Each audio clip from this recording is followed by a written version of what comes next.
Hello বন্ধুরা, অনু village cooking চ্যানেলে আপনাদের অনেক অনেক স্বাগত জানাই। আজকে একটি রেসিপি নিয়ে চলে এসেছি। দেখতেই তো পাচ্ছেন হাতের সামনে কি মাছ, বুঝতেই পাচ্ছেন না? দেখেই কি মনে হচ্ছে? দেখতেই পাচ্ছেন মাছটির নাম হলো পাঙ্গাস মাছ আর তেলাপিয়া কই। বাড়ির পুকুর দিয়ে ধরে আনা মাছ। সেই মাছ দিয়ে আজকে টক রান্না করবো, পাঙ্গাস মাছের টক। পাঁচ মাছগুলোকে দেখতেই পাচ্ছেন, মাছগুলো দেখানো হয়নি, আমি যেহেতু সেখানে ছিলাম না তার জন্য আমি মাছগুলোকে দেখাতে পারিনি। মাছগুলোকে কেটে নিয়েছে এইরকম সাইজের পিস করে, দেখতেই পাচ্ছেন 700-800 মতো হবে। পাঙ্গাস মাছটাই ছিল এই পাঙ্গাস মাছগুলো পিস করে কেটে নিয়েছি। কেটে নিয়ে ধুয়ে নিয়ে নুন হলুদ মাখিয়ে রেখে দিয়েছি। দেখতেই পাচ্ছেন এই পাঙ্গাস মাছগুলোকে আজকে আমি ভেজে টক রান্না করবো। আপনারা দেখতেই থাকুন রেসিপিটি। ভালো লাগলে লাইক কমেন্ট এবং শেয়ার করে সাবস্ক্রাইব করে দেবেন। রেসিপিটি দেখতেই থাকুন প্রথম থেকে শেষ পর্যন্ত। আমি কেমনভাবে রান্না করি টক। মাছগুলোকে ভেজে নিয়ে টক রান্না করতে চলে আসছি। এখন আমি উনুন জ্বালিয়ে নিচ্ছি। বন্ধুরা দেখতেই পাচ্ছেন আমি এখন উনুন জ্বালিয়ে ফেলেছি। কড়াই বসিয়ে দিচ্ছি মাছ ভাজার জন্য। প্রথমে মাছগুলোকে ভেজে নেব।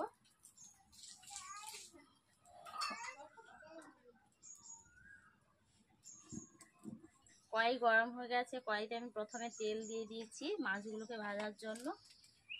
তেলটা গরম হয়ে গেছে, ওটা আমি মাছগুলো ছেড়ে দিচ্ছি আর এক করে।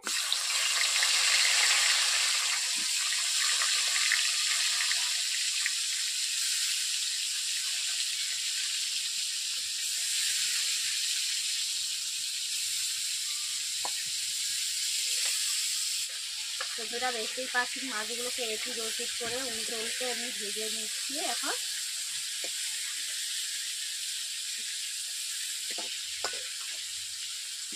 বন্ধুরা দেখতেই পেয়েছি আমি এপিট ওপিট উল্টে দিয়েছি মাছগুলোকে। উল্টে উল্টে ভেজে নিচ্ছি মাছগুলোকে।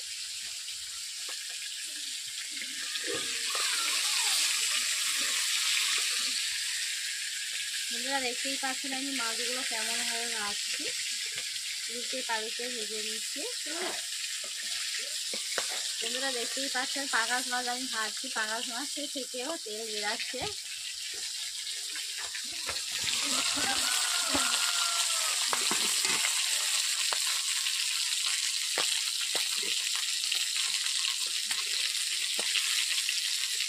পাঙ্গাস মাছ ভাজা হয়ে গেছে, দেখতেই তো পাচ্ছেন। আমি এক এক করে কড়াই থেকে তুলে নিচ্ছি।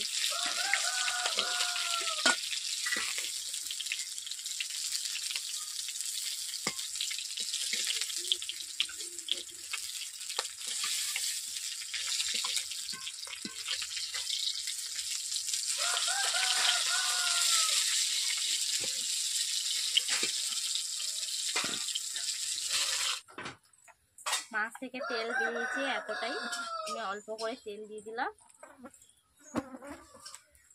এরপর দিয়ে দিচ্ছি শুকনো লঙ্কা একটা কেটেই দিয়ে দিচ্ছি।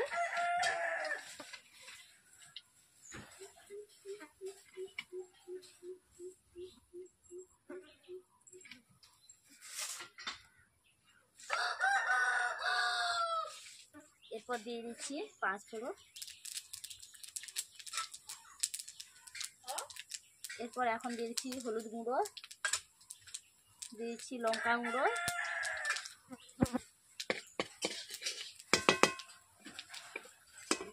এরপর দিয়ে দিচ্ছি সামান্য জল। জল দেওয়ার পর মশলাটাকে এইভাবে 1 থেকে 2 মিনিট কষিয়ে নিয়েছি।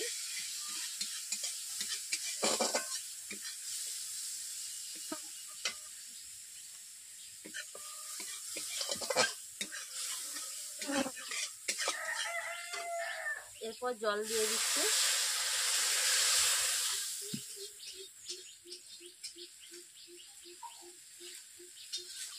বন্ধুরা দেখতেই পাচ্ছেন আমি সর্ষে বেটে রেখেছি আগে থেকে। এই সর্ষেগুলোকে আমি সর্ষে বাটাকে আমি জলের মধ্যে গুলিয়ে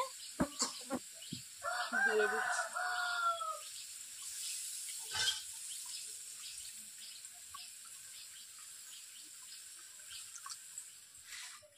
টক ফোটানোর মতো আমি জলটা দিয়ে দিচ্ছি, আর জল দেবো না। এরপর দিয়ে দিচ্ছি, দেখতেই পাচ্ছেন 3টা আমচুর দিয়েছি। চীনাবাদামকে ভেজে আমি বেটেই নিয়েছি, ওগুলোকে টকের মধ্যেই দিয়ে দিচ্ছি। বন্ধুরা দেখতে পাচ্ছ টকে আমি স্বাদ মতো চিনি নুন দিয়ে দিচ্ছি।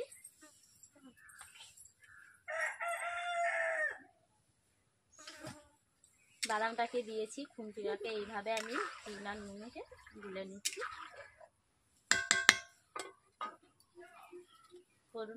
বন্ধুরা গরমকাল তো চলেই এলো, বলতে বলতে গরমে টক খেতে খুবই সুন্দর লাগবে। এইভাবে আপনারা টক বানিয়ে খাবেন। আমি যেমন ভাবে বানাচ্ছি আপনারাও এইভাবে বানিয়ে টক বানিয়ে ফেলবেন। টকের ফুট চলে এসছে, ওতে আমি মাছ দিয়ে দিচ্ছি এক এক করে।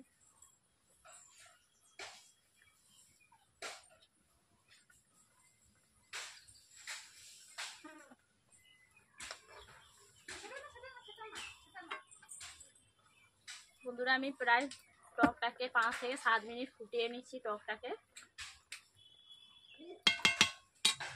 বন্ধুরা দেখতেই পাচ্ছেন টকের মধ্যে চিনি না দিলে স্বাদ আসবে না, তার জন্য আমি হালকা করে চিনি দিয়ে দিচ্ছি।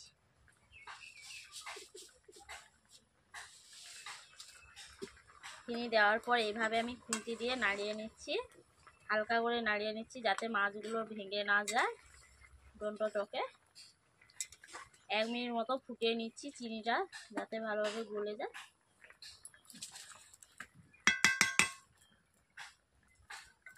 বন্ধুরা আপনারা তো দেখতেই পেয়েছেন আমি কেমন ভাবে টক রান্না করলাম। আপনারাও এইভাবে বাড়িতে টক রান্না করে ফেলবেন। গরমকাল যেহেতু আসছে, টক ছাড়া ভালো লাগবে না মুখে ভাত খেতে।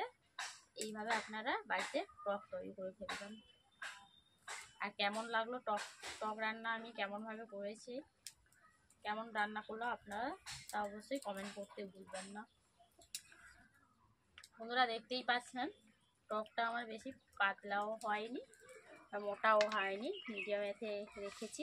বাদামটা দিয়েছি যাতে টকটা ভালো লাগে, টকে স্বাদ ভালো লাগার জন্য, তার জন্য আমি বাদামটাই দিয়েছি। বন্ধুরা আজকে রান্না করা আমার এখন কমপ্লিট হয়ে গেছে। এর পরের দিন আমি আরও কি রেসিপি নিয়ে চলে আসছি। আজকের মতো রান্না হয়ে গেছে। এরপর কড়াইটাকে আমি ধরে নিচ্ছি, টকটাকে এইভাবে আস্তে করে ঢাললাম যাতে মাছগুলো ভেঙে না যায়।